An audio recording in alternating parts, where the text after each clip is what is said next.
নমস্কার বন্ধুরা, ভদ্রসহ study centre চ্যানেলে তোমাদের স্বাগতম।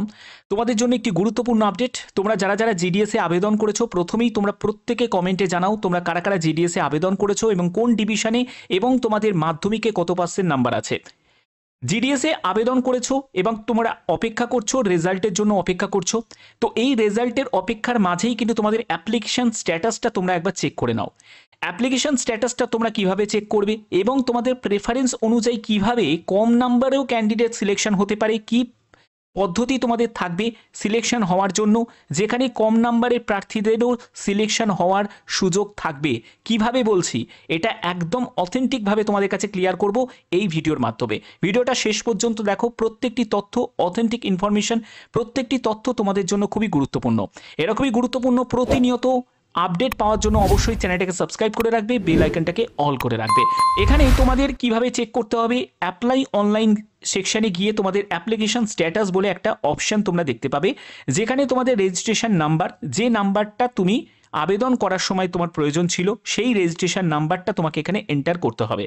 এবার যদি তোমার মনে হয় যে স্যার আমি তো রেজিস্ট্রেশন নাম্বার ভুলে গেছি, আমার তো এখন মনে নেই, আমি কিভাবে চেক করব, তো সেক্ষেত্রে তোমাকে কি করতে হবে, তোমাদের রেজিস্ট্রেশন অপশানে যাবে, সেখানে ফরগট রেজিস্ট্রেশন এই অপশানে তোমাকে ক্লিক করতে হবে। সেখানে তুমি রেজিস্ট্রেশন করার সময় যে মোবাইল নাম্বার, মেল আইডি দিয়েছিলে, সেই মোবাইল নাম্বার তুমি এখানে এন্টার করবে এবং সেখানে তোমার একটি ওটিপি আসবে। সেই ওটিপিটাকে তুমি বসাইয়ে সাবমিট করতে পারবে এবং তোমার ফোনেতেই তোমাদের রেজিস্ট্রেশন নাম্বারটা পেয়ে যাবে এবং সেটাকে তুমি কপি করে এখানে জাস্ট পেস্ট করে দেবে। তো এবার অ্যাপ্লিকেশন স্ট্যাটাসটার জন্য আমি কি করছি, রেজিস্ট্রেশন নাম্বারটা আমি বসিয়ে নিচ্ছি।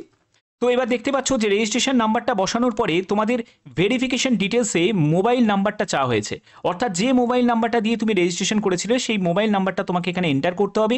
তারপরে তোমাকে টেক্সটটাকে এখানে এন্টার করে দিতে হবে, যে টেক্সটটা তুমি এখানে দেখতে পাচ্ছ। তো আমি এগুলো বসিয়ে নিচ্ছি। তো এবার দেখতে পাবে যে ক্যান্ডিডেট অ্যাপ্লিকেশন ফর্ম। তো সেখানে তোমরা সবকটা কিন্তু রাইট চিহ্ন তোমরা দেখতে পাচ্ছ, যে এখানে তোমাদের রেজিস্ট্রেশন ডিটেলস, অ্যাপ্লিকেশন ফর্ম, তারপরে চুজ প্রেফারেন্স, প্রিন্ট অ্যাপ্লিকেশন, সব কিছু কিন্তু কারেক্ট আছে। ঠিক আছে, এবার তোমাদের কি করতে হবে, তোমাদের দেখতে হবে যে তোমরা এখানে তোমরা প্রিন্ট করে নিতে পারবে, অর্থাৎ তোমাদের একটা প্রিন্টের অপশন তোমরা পাবে, এখান থেকে তুমি প্রিন্ট করে নিতে পারবে এবং এই প্রিন্ট আউটটা তোমাদের রেখে দিতে হবে। কখন তোমাদের লাগবে, যখন তুমি ডকুমেন্ট ভেরিফিকেশনের জন্য যাবে, যখন তুমি ডিবিতে যাবে, তখন কিন্তু তোমাদের এই তোমাদের ফর্মের যে প্রিন্ট আউটটা, সেটা কিন্তু তোমাদের প্রয়োজন হবে। ঠিক আছে, অনেক কিছুর ওপর কিন্তু ডিপেন্ড করে সিলেকশন হওয়াটা। সেটা হলো যে ক্যান্ডিডেট সে আবেদন করেছে বর্ধমান ডিভিশনে, তুমি কোন ডিভিশনে আবেদন করেছো এবং তোমার মাধ্যমিকে কত পার্সেন্ট নাম্বার আছে এবং তোমরা কোন কমিউনিটি থেকে বিলং করছো, সেটাও অবশ্যই তোমরা কমেন্টে জানাতে পারো। ঠিক আছে, তো দেখো এখানে যে ক্যান্ডিডেট সে আবেদন করেছে, সে প্রেফারেন্সগুলোকে যেভাবে সাজিয়েছে, এখানে টোটাল যে প্রেফারেন্স ছিল সেটা হলো টোটাল 42টা মতো প্রেফারেন্স সাজানোর জায়গা ছিল। এবার সে যেহেতু ইডাব্লিউএস কমিউনিটি থেকে বিলং করছে, তো ইডাব্লিউএস পোস্টকে সে আগে রেখেছে, তারপরে সে ইউআর পোস্টগুলোকে রেখেছে পরে। ঠিক আছে, এবং আর একটা ব্যাপার হচ্ছে এবিপিএম পোস্টকে সে আগে রেখেছে, বিপিএম পোস্টগুলোকে সে পরে রেখেছে। কেন?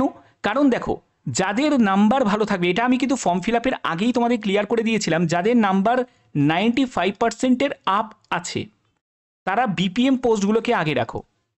ঠিক আছে, বিপিএম পোস্টগুলোকে আগে রাখো এবং যাদের 95%-এর বিলো আছে, 90% হতে পারে বা 90%-এর কম হতে পারে বা 79% হতে পারে, যে কোনো পার্সেন্টেজ হতে পারে, তারা এবিপিএম পোস্টগুলোকে ওপরে রাখো। পার্থক্য দুটোই, এখানে তুমি এবিপিএম পোস্টে 12,000 টাকা প্রতি মাসে বেতন পাবে, আর বিপিএম পোস্টে 12,000 টাকা প্রতি মাসে বেতন পাবে, আর এবিপিএম পোস্টে 10,000 টাকা প্রতি মাসে বেতন পাবে। এটা তো এক ধরনের গেল।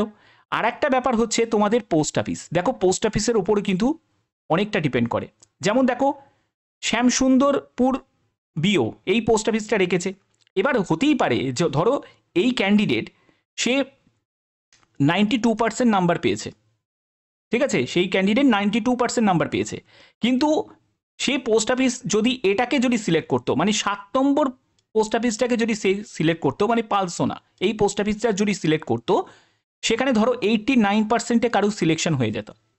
ঠিক আছে, কিন্তু এখানে কাট আপ কত গেল, এখানে ধরো তোমার 96% কাট আপ গেল, তাহলে এই ক্যান্ডিডেট কিন্তু সেখানে কোয়ালিফাই করতে পারলো না। অর্থাৎ পোস্ট অফিসটাও কিন্তু ডিপেন্ড করে সিলেকশন হওয়ার জন্য।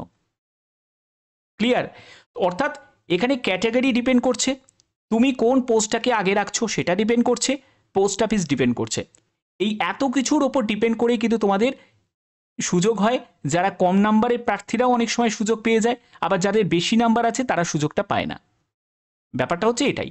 এবার এর মধ্যেও আবার যারা জেনুইন ক্যান্ডিডেট, যেমন দেখো এই যে ক্যান্ডিডেট, এই ক্যান্ডিডেটের মার্কস হচ্ছে এটা। তো এই মার্কসে ধরো যদি সে ক্যান্ডিডেট যদি জেনুইন হয়, একজন ক্যান্ডিডেট যদি জেনুইন হয় তাহলে সে ডিবিতে যাবে। কিন্তু যদি একজন ফেক ক্যান্ডিডেট, সে কি ডিবিতে যাবে? সে কখনোই ডিবিতে যাবে না, সে ডিবিটাকে অ্যাভয়েড করবে। তাহলে কি হবে? একজন জেনুইন ক্যান্ডিডেট সে সুযোগটা পাবে, কিন্তু যারা ফেক ক্যান্ডিডেট সেই সেখান থেকে বেরিয়ে চলে গেল, যতই বেশি বেশি নাম্বার বসাক না কেন। দেখো মেন ব্যাপার হচ্ছে জিডিএসে রিটিন কন্ডাক্ট করলে সব থেকে বেশি ভালো হতো, কারণ অনেকেই আছে যাদের, অনেকে বলছো যে কোভিডের স্টুডেন্টরা তারাই সুযোগ পাচ্ছে, হ্যাঁ, যা করোনার সময় যারা যারা পাশ করেছো সেই সময় স্টুডেন্টরা বেশি বেশি নাম্বার পেয়েছে। কথাটা সঠিকও, আবার কথাটা দেখো এই জায়গাটা তো তাদের কিছু করার নেই, কারণ সেই সময় তারা পরীক্ষা দিয়েছে, তাদের পরীক্ষা নেওয়া হয়নি ওই রকম প্যান্ডেমিক সিচুয়েশন গেছে বলে। কিন্তু মেন ব্যাপার হচ্ছে একটা রিটেন যদি কন্ডাক্ট হতো তাহলে আমার মনে হয় একটা পার্সেন্টেজ অফ মার্কস রাখা হতো, যে এত পার্সেন্ট 50% নাম্বার থাকলে তারা জিডিএসে আবেদন করতে পারবে, আর একটা রিটিন কন্ডাক্ট করা। তাহলে কিন্তু এই প্রবলেমের মানে এই যে সমস্যা যে এত পার্সেন্ট কাট আপ চলে যাচ্ছে, এত পার্সেন্ট কাট আপ চলে যাচ্ছে, এই ব্যাপারটা আর থাকতো না, অনেকেই সুযোগ পাত। এবং জেনুইন ক্যান্ডিডেট যারা থাকে, যারা রীতিমতো পড়াশোনা করে, পড়াশোনার সঙ্গে যারা যুক্ত আছে, তারা সুযোগটা পেত। ব্যাপারটা হচ্ছে এটাই। তো যাই হোক, যেটা সময় চলছে সেটাইকেই অ্যাকসেপ্ট করতে হবে। পরবর্তী সময়ে যদি কোনো রকম কোনো পরিবর্তন হয় নিশ্চয়ই সেই ব্যাপারে তোমাদের কাছে আপডেট চলে আসবে। তো তোমরা যারা যারা আবেদন করেছো জিডিএসে, তোমরা কোন ডিভিশনে আবেদন করেছো সেটা কমেন্টে জানাবে, কত পার্সেন্ট নাম্বার আছে, এবং তোমরা কোন কাস্ট থেকে বিলং করছো সেটাও অবশ্যই কমেন্টে জানাবে। তো এর প্রিন্ট আউটটা রেখে দাও, কারণ এর প্রিন্টটা কিন্তু খুব দরকার হবে যখন তোমাদের ডকুমেন্ট ভেরিফিকেশন হবে। অ্যাপ্লিকেশন স্ট্যাটাসের প্রিন্ট আউটটা কিন্তু তোমাদের প্রয়োজন হবে। বাদবাকি যে কোনো আপডেট সবার আগে পাওয়ার জন্য অবশ্যই চ্যানেলটাকে সাবস্ক্রাইব করে রাখবে, বেল আইকনটাকে অল করে রাখবে। এখনের মতো এটুকুই, টাটা।